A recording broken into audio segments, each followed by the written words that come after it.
नमस्कार दोस्तों, आज अपने पहले लेसन भारत का वैभवपूर्ण अतीत उसमें अपने बात करेंगे सिंधु घाटी सभ्यता। तो सिंधु घाटी सभ्यता की कुछ बातें अपने पहले कर चुके हैं, जैसे सभ्यता के निर्माता, उसकी भौगोलिक स्थिति, ठीक है, या किस प्रकार से स्थल हैं वो बसे हुए हैं, वो बातें अपने पहले वीडियो में कर चुके हैं। आज के इस वीडियो में अपने बात करेंगे सिंधु सभ्यता के प्रमुख स्थल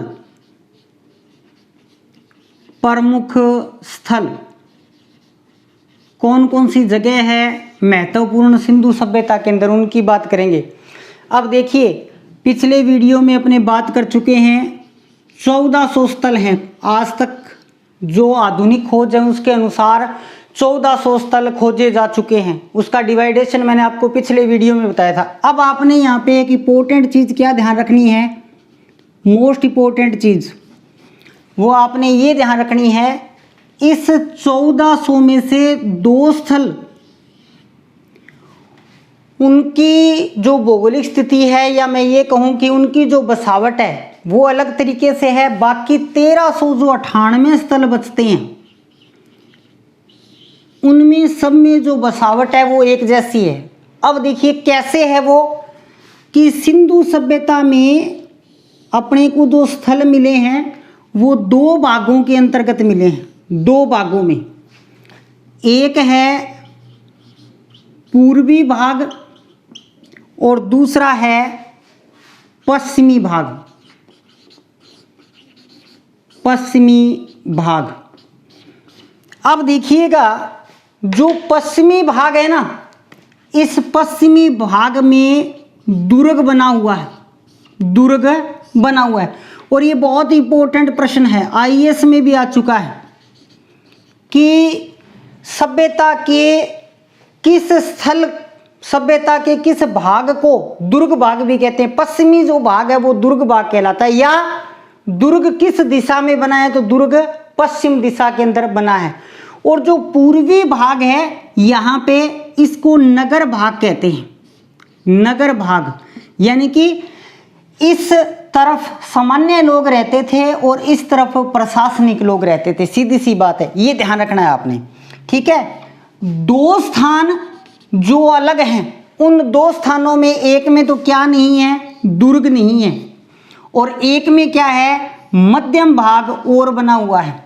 यानी कि धोलावीरा ऐसा स्थान है जहां पे 3 भाग हैं, तो वो अलग हो गया भी, बाकी सारे 2 में है, धोलावीरा में क्या है, 3 स्थान है। और चंदूदड़ो एक ऐसा स्थान है जहां दुर्ग नहीं है, यानी कि वहां केवल और केवल क्या है, नगर भाग है। केवल और केवल क्या है, नगर भाग है। तो आज तक के खोजे गए स्थल 1400 में से 1398 की बनावट एक जैसी है। पश्चिम में दुर्ग और पूर्व के अंदर साधारण लोग रहते थे। आगे के वीडियो में अपने इसका पूरा नगर नियोजन करेंगे सिंधु सभ्यता का, तो वहां थोड़ा और आपको अच्छे से समझ में आ जाएगा। लेकिन आपने ये चीज ध्यान रखनी है, दुर्ग भाग पश्चिम में और नगर भाग यानी कि साधारण लोगों का निवास स्थान कहाँ पे, पूर्व में। ये भी एक इंपॉर्टेंट प्रश्न है, चाहे +2 कर लो आप और या प्रतियोगी परीक्षा कर लो। फर्स्ट तो आपने इस चीज का ध्यान रखना है। अब देखो, इसके बाद में अपने एक एक स्थान की बात करते हैं, जो इंपॉर्टेंट स्थान है उनकी अपने बात है वो करते हैं। तो पहला स्थान अपने रखेंगे, पहला जो स्थान है वो अपने रखेंगे हड़प्पा। क्योंकि सबसे पहले खोजा गया जो स्थान था वो क्या था, हड़प्पा ही था। तो सबसे पहले अपने क्या रखेंगे, हड़प्पा को रखेंगे, ठीक है। रावी नदी पर है, रावी नदी पर, ठीक है। मांटगेमरी जिला पाकिस्तान में है। ये वर्तमान कहाँ पे है, पाकिस्तान, ठीक है। रावी नदी पे खोज इसकी दयाराम साहनी ने 1921 में इसकी खोज कर दी। ये खोजा गया प्रथम स्थल था भी, खोजा गया प्रथम स्थल था, पहला स्थान था। प्रश्न आ गया सिंधु सभ्यता में सबसे पहले कौन से स्थान को खोजा गया, तो सबसे पहले किसको खोजा गया, सबसे पहले हड़प्पा को खोजा गया। अब देखिएगा, जैसे मैं आपको पहले बता चुका हूं कि दो तरफ दो भाग थे, पश्चिम और पूर्वी भाग, ठीक है। जो पश्चिमी भाग था यहां पे दुर्ग बना हुआ है, और जो पूर्वी भाग है, पूर्वी भाग ये नगर भाग है, यहां पे साधारण लोग रहते थे। अब देखिए हड़प्पा में विशेषता क्या है कि एक तो जो इसका दुर्ग है ना, इसके दुर्ग का नाम रखा गया है, नाम रखा, क्या नाम रखा, माउंट एबी, माउंट एबी। और किसने लिखा, मार्टिन मर व्हीलर ने, व्हीलर महोदय ने इसका नाम क्या रख दिया, माउंट एबी रख दिया, माउंट एबी रख दिया। इसके अलावा यदि अपने हड़प्पा सभ्यता में बात करें भी, ये चीज तो आपको ध्यान में रखनी है। अब साथ ही साथ क्या, हड़प्पा के दुर्ग भाग को क्या कहते हैं, माउंट एबी कहते हैं, माउंट एबी कहते हैं, ठीक है। अब देखिए इसके अलावा यदि मैं बात करूं तो इसके अलावा यहां से महत्वपूर्ण और अवशेष हैं वो अपने को क्या मिलते हैं, और अवशेष है वो अपने को क्या मिलते हैं। तो एक तो अवशेष की अपने बात करते हैं, ठीक है। तो देखिए अवशेषों में इंपॉर्टेंट चीजें क्या क्या मिलती है। पहला तो अपने को मिलता है ताबूत समाधान, ताबूत समाधान के साक्ष्य। ताबूत जैसे कृष्ण लोग एक लकड़ी का बना हुआ सा बॉक्स होता है, उसके अंदर सबको दफनाते हैं, तो वैसे ही समाधान के साक्ष्य अपने को कहां से मिले हैं, हड़प्पा से मिले हैं। दूसरा इंपॉर्टेंट, नृत्यांगना, नृत्यांगना की मूर्ति, नृत्यांगना की मूर्ति जिसको नटराज भी कहते हैं, नटराज भी कहते हैं। अब देखिएगा दोस्तों, यहां पे आपने इंपॉर्टेंट चीज क्या ध्यान रखनी है, ये प्रश्न लगभग आता ही आता है और इसमें गलती कहां हो जाती है। प्रश्न में ये पूछा हुआ होता है कांस्य की नृत्य रत्नारी मूर्ति कहां से मिली है, कांस्य की नृत्य रत्नारी मूर्ति कहां से मिली है। तो नृत्यांगना की जो मूर्ति है ना, वो तो कहां से मिली है, हड़प्पा से मिली है, ये तो पत्थर की बनी हुई है। जबकि मोहनजोदड़ो से नृत्य रत कांस्य की नारी मूर्ति मिली है। ये दो अलग अलग चीजें हैं और आपने बहुत ही इसका ध्यान रखना है। सीधे पूछे नृत्यांगना की मूर्ति या नटराज, तो आपने क्या उत्तर कर देना है, हड़प्पा कर देना है। यदि वो आपसे पूछे नृत्य रथ और कांसी शब्द लगा हुआ हो तो आप कहां पे जाओगे, तो आप मोहनजोदड़ो के अंदर जाओगे। ये चीज आपने ध्यान रखनी है। फिर तीसरा बहुत इंपॉर्टेंट, स्त्री के गर्भ से, स्त्री के गर्भ से निकलता पीपल का पौधा, स्त्री के गर्भ से निकलता पीपल का पौधा, यानी कि स्त्री को ये उर्वरक शक्ति के रूप में मानते थे, तो पीपल का पौधा स्त्री के गर्भ से निकलता हुआ दिखाया गया है। इसके अलावा सर्वाधिक लेख युक्त मोहरें, सर्वाधिक लेख युक्त मोहरें, तो एक तो आपने ये इंपॉर्टेंट ध्यान रखना है, एक ये भी आपके लिए इंपॉर्टेंट हो जाएगा। क्यों? कि सीधा प्रश्न, सर्वाधिक मोहरें कहां से मिलती हैं, तो उत्तर फिर से मोहनजोदड़ो हो जाएगा। सबसे ज्यादा मोहरें मोहनजोदड़ो से मिलती हैं, लेकिन सर्वाधिक लेख युक्त यानी कि जिसके ऊपर कुछ लिखा हुआ है वो अपने को कहां से मिलती है, वो अपने को हड़प्पा से मिलती है। इसके अलावा और बहुत सारे साक्ष्य मिले हैं, जैसे शंख का, बर्तन के ऊपर मछुआरे का चित्र, ठीक है। लेकिन इतने को ध्यान में रख लोगे तो +2 में तो डेफिनेटली इससे बाहर कुछ भी नहीं है। कंपटीशन में भी यही चीजें बार बार पूछी जाती हैं, ठीक है। इसके बाद में देखिएगा अपने दूसरे स्थल की बात करते हैं, और अपना दूसरा जो स्थल है वो रहेगा मोहनजोदड़ो। दूसरा जो स्थल है अपना वो रहेगा मोहनजोदड़ो। मोहनजोदड़ो ये भी वर्तमान पाकिस्तान में है। वर्तमान में कहाँ है? पाकिस्तान में, ठीक है। कौन सी नदी पर है? इसकी नदी है जी सिंधु। सिंधु नदी के ऊपर है ये, ठीक है। फिर अपने बात करते हैं खोजकर्ता R.D. बैनर्जी 1922 में, यानी कि राखलदास बैनर्जी। अब देखिए ये जो शब्द है ना मोहनजोदड़ो, इसका अर्थ और कौन सी भाषा में? सिंधी भाषा में। अर्थ मृतकों का टीला, मृतकों का टीला, इसका अर्थ बनता है मृतकों का टीला। इसमें 9 चरण थे, ठीक है। जो इसका दुर्ग भाग है, इसके दुर्ग को क्या कहते हैं? इसके दुर्ग को स्तूप टीला कहते हैं।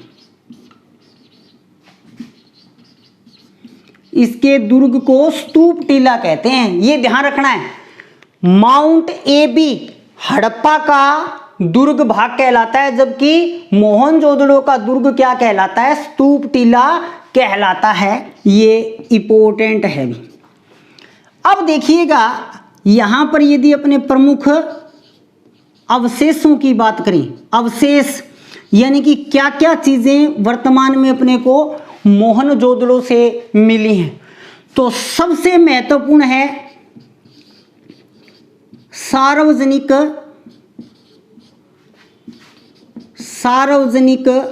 स्नानघर।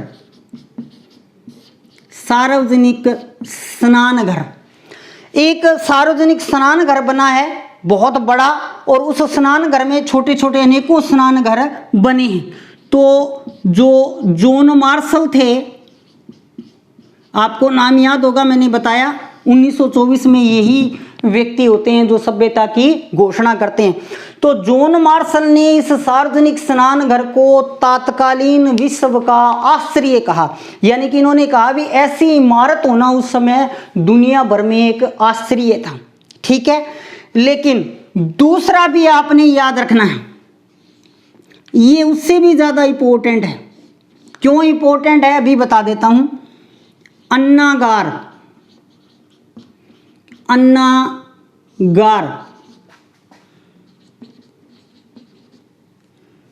सबसे बड़ी इमारत है भी, ये सबसे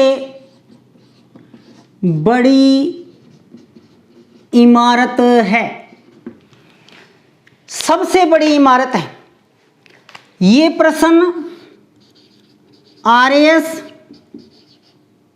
रीट, अन्य बहुत सारी प्रतियोगी परीक्षा में पूछा जा चुका है। क्यों?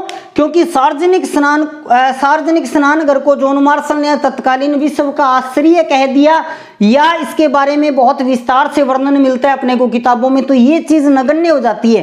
तो सबसे बड़ी इमारत कौन सी है? अन्नागार। और सार्वजनिक स्नानघर को जॉन मार्शल ने तत्कालीन विश्व का आश्चर्य कहा है। इसके बाद में बात करूं तो तीसरी आ जाएगी नृत्य रथ कांसी की नारी मूर्ति, जो मैं आपको पहले बता चुका हूं भी नृत्य रथ और कांसी की पूछे ना तो कहां आएगी, मोहनजोदड़ो में, और सीधी नृत्यांगना की पूछे तो कहां आएगी, हड़प्पा के अंतर्गत आएगी, हड़प्पा के अंतर्गत आएगी। इसके बाद में नंबर 4 इंपॉर्टेंट, पुजारी या योगी की मूर्ति, पुजारी या योगी की मूर्ति, इसे भी जॉन मार्शल ने अधाशिव कहा है और इसी को अपने क्या कहते हैं, पशुपतिनाथ की मूर्ति है वो कहते हैं। जॉन मार्शल ने इसको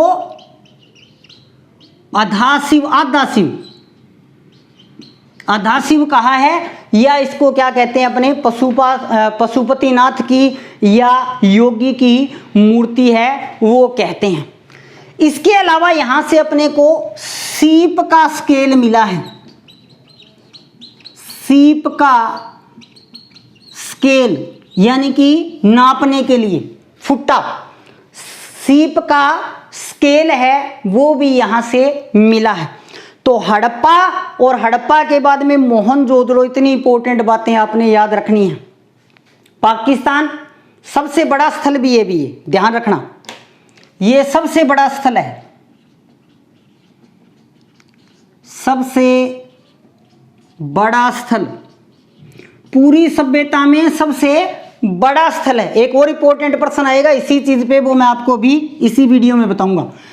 ये सभ्यता का सबसे बड़ा स्थल है, नदी इसकी सिंधु है, खोजकर्ता आरडी बैनर्जी हैं, इसका अर्थ मृतकों का टीला है, दुर्ग को स्तूप टीला कहते हैं, सार्वजनिक स्नानघर जॉन मार्शल ने तत्कालीन विश्व का आश्चर्य कहा है, अन्नागार यहाँ की सबसे बड़ी इमारत है, नृत्य रथ कांसी की नारी मूर्ति मिली है, और पुजारी योगी जिसको पशुपतिनाथ कहते हैं उसकी मूर्ति भी यहाँ से मिली है, और उसको जॉन मार्शल ने आधा शिव यानी कि शिव के जैसा बताया है, शिव के जैसा बताया है।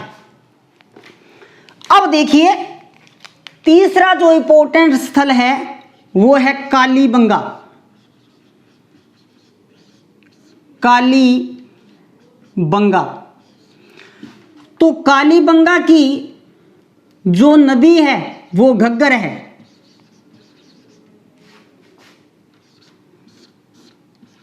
घग्गर कहां पर, हनुमानगढ़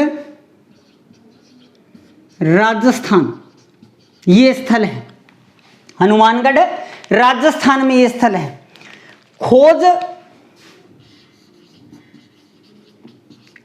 खोज इसकी ए घोष, अमलानंद घोष ने की 1952 के अंदर।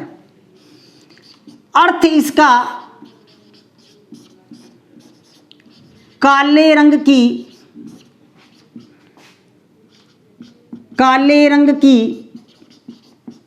चूड़ियां, काले रंग की चूड़ियां, पंजाबी के अंदर चूड़ी को वंगा बोलते हैं, ठीक है, काले रंग की चूड़ियां। अब देखिए कालीबंगा में कुछ विशेषताएं हैं जो अन्य स्थलों पर नहीं मिलती।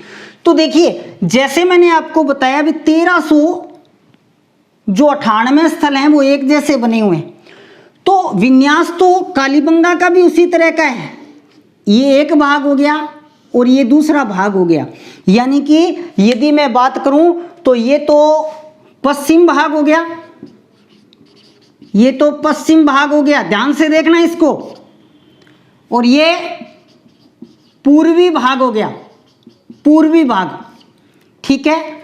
तो ये तो क्या हो गया, नगर भाग हो गया, और ये क्या हो गया, दुर्ग भाग हो गया, ये दुर्ग भाग हो गया। अब देखिए एक तो ये विशेषता है, इंपॉर्टेंट ये चीज है कि कालीबंगा का जो दुर्ग भाग है उसके दो पार्ट है। ये जो नीचे वाला पार्ट है ना, यहां पे चौकोर और अंडाकार क्या बने हुए हैं, अग्निकुंड बने हुए हैं, अग्निकुंड। और अग्निकुंड में अपने को क्या मिली है, पशुओं के सिर के कंकाल।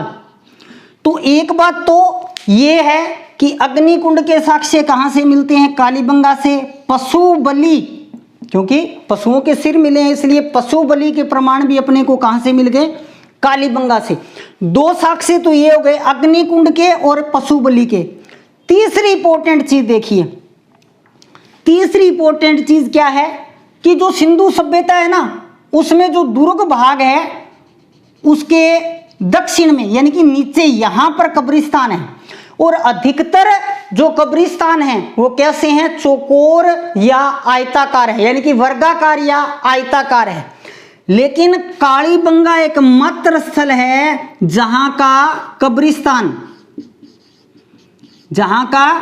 कब्रिस्तान कैसा है, अंडाकार है, अंडाकार है। एक तो कब्रिस्तान अंडाकार है, एक क्या है यहां पर, युगल समाधियां हैं। दूसरी बड़ी बात, समाधान की तीनों विधियां हैं जी, यहां पे समाधान की तीनों विधियां हैं।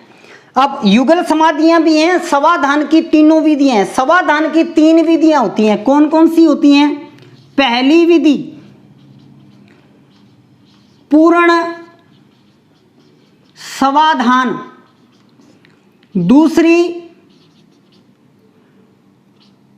आंशिक या इसको कहते हैं प्रतीकात्मक समाधान, और तीसरी को अपने कहते हैं दाह या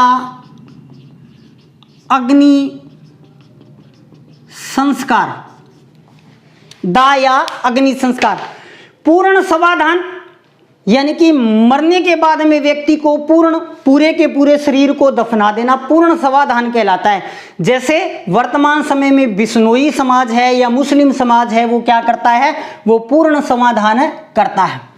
आंशिक समाधान, मरने के बाद में व्यक्ति को जंगल के किनारे छोड़ देते थे, मांस उसका जंगली जानवर खा लेते थे और बचे हुए शरीर की हड्डियां वगैरह है वो दफना देते थे। जैसे आज भी भारत में पारसी लोग और जो दादू पंथी हैं वो क्या करते हैं, आंशिक या प्रतीकात्मक समाधान है वो करते हैं। दाह संस्कार या अग्नि संस्कार यानी कि जलाना, वो अपने अधिकतर हिंदुओं के अंदर होता ही होता है।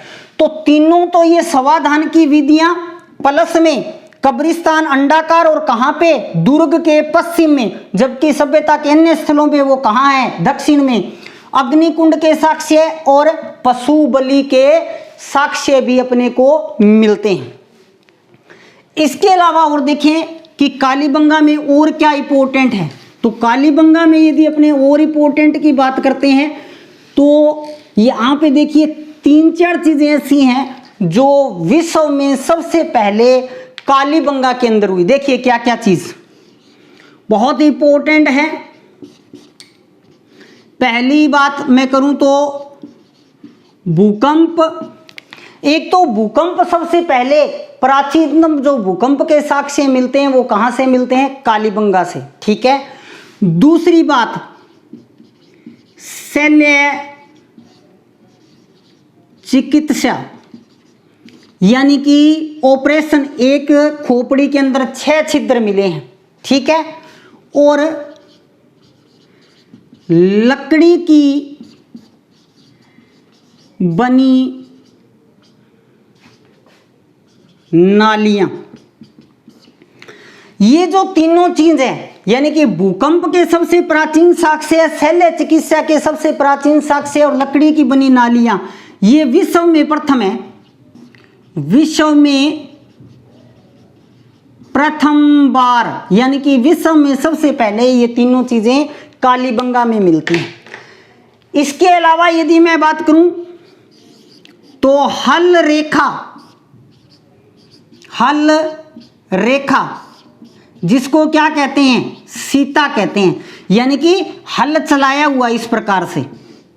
और दोनों साइड में मिश्रित खेती मिली है यहाँ पे, यानी कि इस साइड के अंदर फसल और बोई जाती थी और इस साइड में फसल और बोई जाती थी। हल रेखाएं मिली हैं जुते हुए खेतों के साक्ष्य।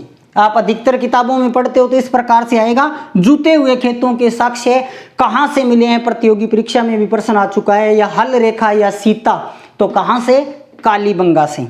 अब देखिए बहुत इंपॉर्टेंट चीज यहाँ पे ध्यान रखना ही रखना है आपने भी, बहुत ही इंपॉर्टेंट चीज है। राज्य का एकमात्र स्थल जो दोहरी रक्षा प्राचीर से घिरा है,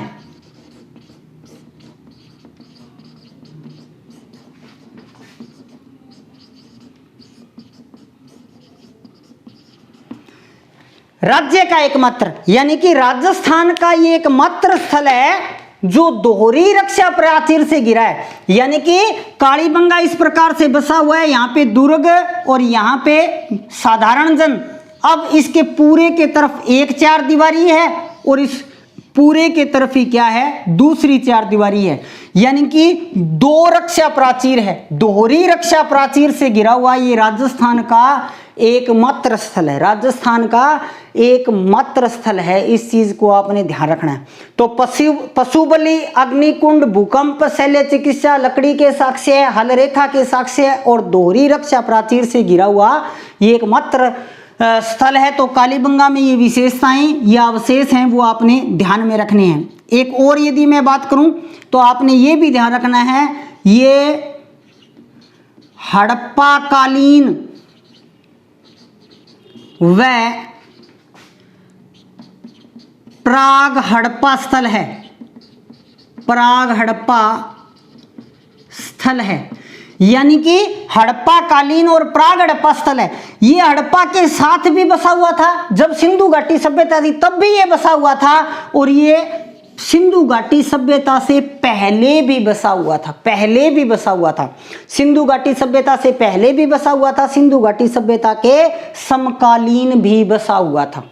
तो ये जो 7-8 बातें हैं ये आपने कालीबंगा के अंतर्गत याद रखनी है, ठीक है। उसके बाद में अपने इंपॉर्टेंट चौथे स्थल की बात करते हैं, इंपॉर्टेंट चौथे स्थल की बात करते हैं। और इंपॉर्टेंट चौथा स्थल होगा आपके लिए लोथन,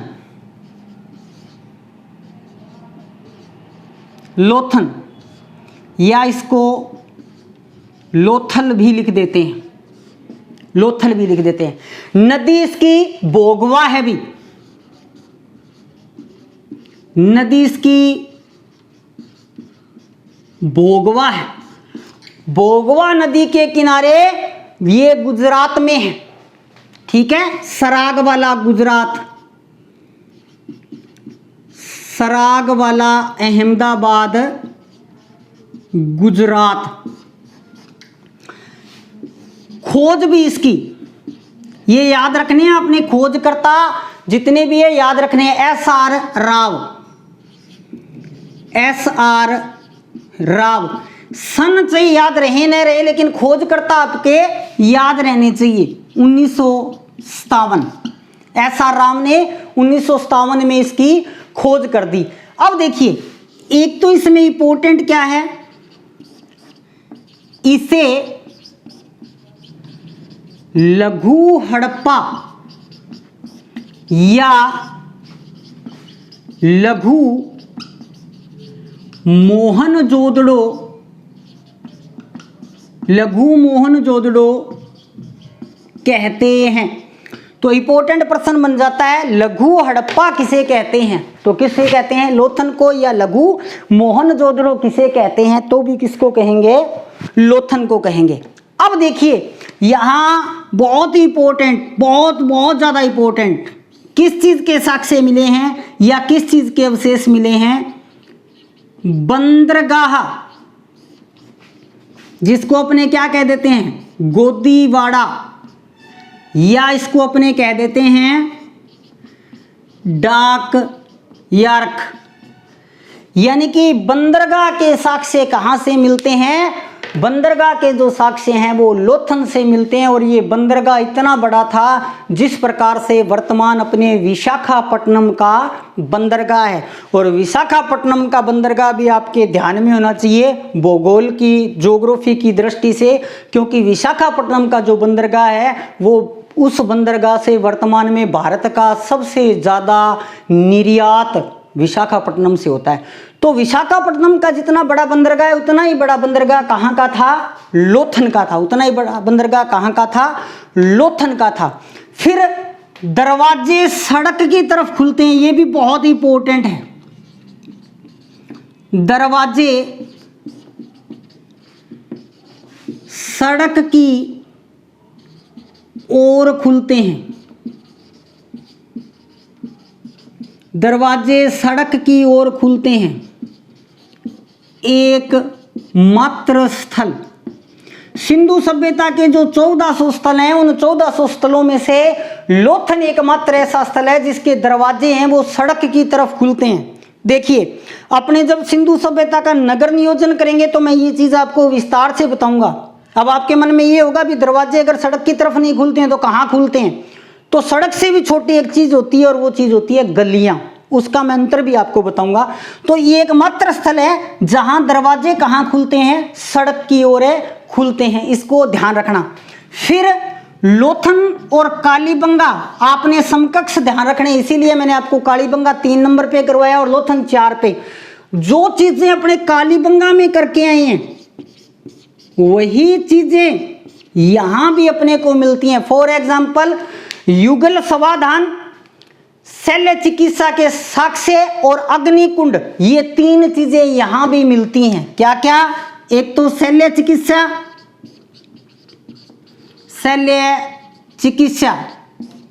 अग्निकुंड, शल्य चिकित्सा, अग्निकुंड और युगल समाधियां, इकट्ठी समाधियां, ये तीनों चीजें कालीबंगा में भी मिलती हैं और लोथन में भी मिलती है। इसके अलावा हाथी दांत का स्केल, हाथी दांत का स्केल, तो मोहनजोदड़ो से कौन सा स्केल? सीप का। 2 ही जगह पैमाने मिले अपने को, मोहनजोदड़ो से सीप का फुट्टा स्केल और लोथन से हाथी दांत का स्केल। तो ये 6-7 बातें आपने यहां याद रखनी है, यहां याद रखनी है।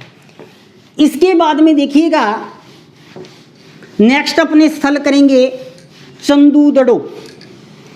नेक्स्ट अपने स्थल करेंगे चंदूदड़ो।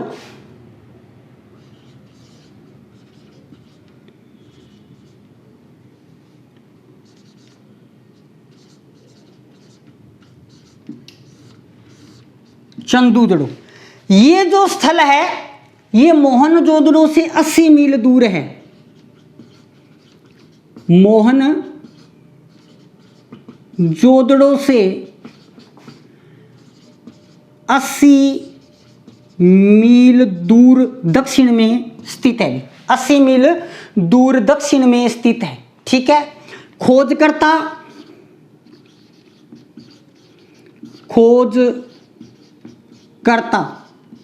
एम मजूमदार। इंपॉर्टेंट इसमें यहां क्या है ये मैं आपको पहले ही बता चुका हूं। ये सभ्यता का एकमात्र स्थल है, एकमात्र स्थल जहां दुर्ग नहीं है, जहां दुर्ग नहीं है, यानी कि चंदूदड़ो के अंदर दुर्ग नहीं है। दुर्ग नहीं है ये याद रखना। या सीधा प्रश्न पूछ लिया जाए बेटा आपसे कि सिंधु सभ्यता का एकमात्र स्थल बताए जो जिसमें केवल और केवल नगर भाग है या दुर्ग नहीं है। दोनों ही प्रकार से पूछा जाए तो दुर्ग नहीं है या केवल नगर भाग है तो क्या हो जाएगा? चंदूदड़ो हो जाएगा। इसके अंदर क्या है? दुर्ग नहीं है। ये सिंगल है 1398 डबल हैं, एक तरफ दुर्ग और एक तरफ नगर भाग, और अभी धोलावीरा आएगा उसमें 3 भाग हैं, ये आपने ध्यान रखना है। इसके अलावा यहाँ पे क्या है, मनके बनाने का केंद्र भी है, ये मनके बनाने का केंद्र था। मनके जो माला बनती है ना, वो मनके बनाने का केंद्र था, यहाँ पे कारखाना स्थापित था। इसके अलावा यहाँ पे सौंदर्य प्रसाधन मिला है, सौंदर्य प्रसाधन, सौंदर्य प्रसाधन, लिपस्टिक, लिपस्टिक महिलाएं यूज में करती हैं वर्तमान समय में भी, ठीक है। तो सौंदर्य प्रसाधन यहां से भी आपको मिला है। या बिल्ली आगे दौड़ रही है और कुत्ता पीछे दौड़ रहा है और उनके पैरों के निशान फर्श पे, वो भी अपने को कहां से मिले हैं, चंदूदड़ों से मिले हैं। इसके बाद में देखिएगा, इसमें बस इंपॉर्टेंट है ना, आपने ये चीज याद रखनी है, ये और ये, ठीक है। इसके बाद में यदि अपने बात करें नेक्स्ट छठे स्थान की, तो छठा स्थान आ जाएगा आपके सामने धोलावीरा, धोलावीरा।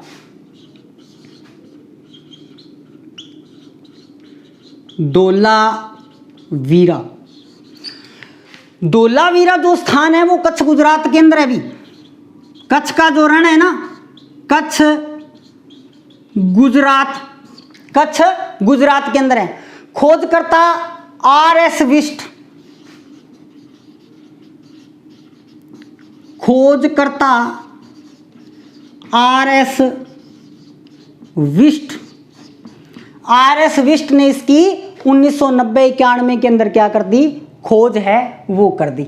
अब देखिए, एक तो जो धोलावीरा में सबसे इंपॉर्टेंट बात क्या है, मोस्ट इंपॉर्टेंट, एकमात्र स्थल जिसके 3 भाग हैं, एकमात्र स्थल है जिसके 3 भाग हैं भाई, ठीक है। तो कैसे बसा हुआ है, ये दुर्ग भाग हो गया पश्चिम के अंदर, ये पूर्व के अंदर क्या हो गया, नगर भाग हो गया, और यहां पे एक आयताकार मध्य भाग और है, मध्य भाग, मध्य भाग। तो बहुत इंपॉर्टेंट, 1400 स्थल 1398 के अंदर 2 भाग, कौन कौन से, दुर्ग और नगर भाग, ठीक है। 2 स्थान अलग हैं, फर्स्ट और सेकंड। तो पहला स्थान आपके पास कौन सा था, चन्हूदड़ो, यहां क्या है, दुर्ग नहीं है, याद रखना इंपॉर्टेंट। और कौन सा स्थान है, धोलावीरा, यहां कितने हैं, 3 भाग हैं, ध्यान में रह जाएगी ये चीज। बाकी सब में ऐसे ही है, पश्चिम भाग दुर्ग भाग, पूर्वी भाग नगर भाग, लेकिन चंदूदड़ो के अंदर क्या है, दुर्ग नहीं है। और धोलावीरा में क्या है, 3 भाग है, दुर्ग और नगर तो है ही, एक मध्यम भाग और है, एक मध्यम भाग और है। इसके अलावा यदि धोलावीरा में मैं और बात करूं तो क्या इंपॉर्टेंट आएगा, सेलकृत जलकुंड, चट्टान को काटकर पानी का कुंड बनाया हुआ है, सीधी सी बात। सेलकृत जलकुंड, चट्टान को काटकर पानी वाला कुंड बनाया हुआ है। और फर्स्ट ग्रेड 2019 के सब्जेक्ट में सीधा सीधा प्रश्न आया था, सेलकृत जलकुंड के साक्ष्य कहां से मिलते हैं, तो सेलकृत जलकुंड के साक्ष्य धोलावीरा से मिलते हैं। तो न केवल 12वीं अपितु प्रतियोगी परीक्षाओं में भी आपको ध्यान रखना है, फर्स्ट ग्रेड 2019 के सब्जेक्ट हिस्ट्री का क्वेश्चन है ये। तो धोलावीरा में क्या ध्यान रखना है, 3 भाग हैं और दूसरा सेलकृत जलकुंड, ओके। इसके बाद में देखिए अपना लास्ट में आपको स्थान बताऊंगा यहां पे, और वो स्थान है राखीगढ़ी, राखीगढ़ी।